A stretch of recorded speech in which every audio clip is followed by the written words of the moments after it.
And I remember she texted me, and it was a bank holiday and I was in a beer garden. She just texted me saying, I've got the BRCA, you've probably got it too. I'm Christen Williams. I found out I had a BRCA2 gene mutation about 7 years ago, and I've had a preventative mastectomy. She was a very, very healthy woman, and she was diagnosed with cancer when she was 62, and we actually buried her on her 63rd birthday.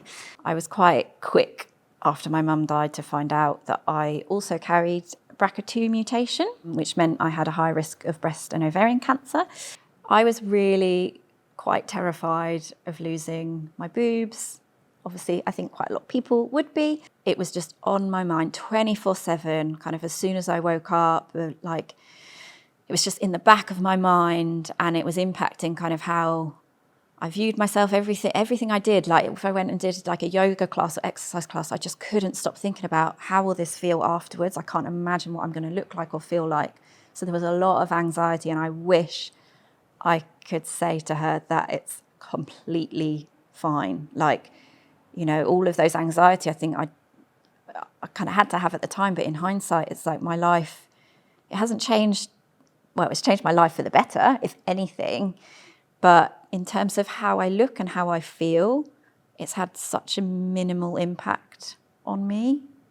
So generally for me, my experience was really, really positive. I had a specialist breast cancer nurse who had founded Keeping a Breast. She was amazing, had a really brilliant surgeon who was quite like in tune emotionally with how I was feeling. But what I would say is it is kind of like a postcode lottery of who you get and what services you get. And I know other people's experiences have not been the same as mine. And I was actually under two surgeons. So two surgeons operated on me. So I had a consultation with both of them.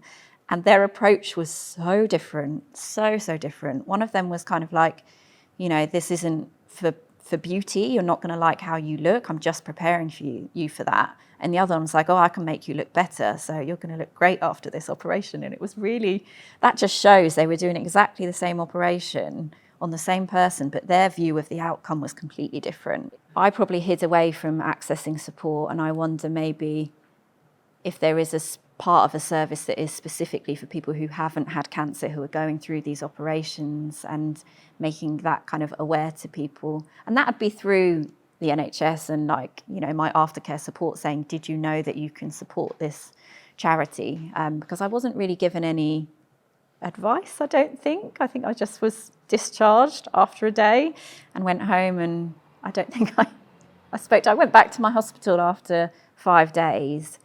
But other than that, I didn't have anyone else involved with my recovery. It was just me and my friends. What I didn't know then was how kind of great I could feel afterwards. And I didn't know how much it could give me in terms of the whole community and friendships and everything I've gained from it. It gave me more than it took. So that's quite a hard one to put into words, but that it will be okay. Poor Christen, poor nervous Christen.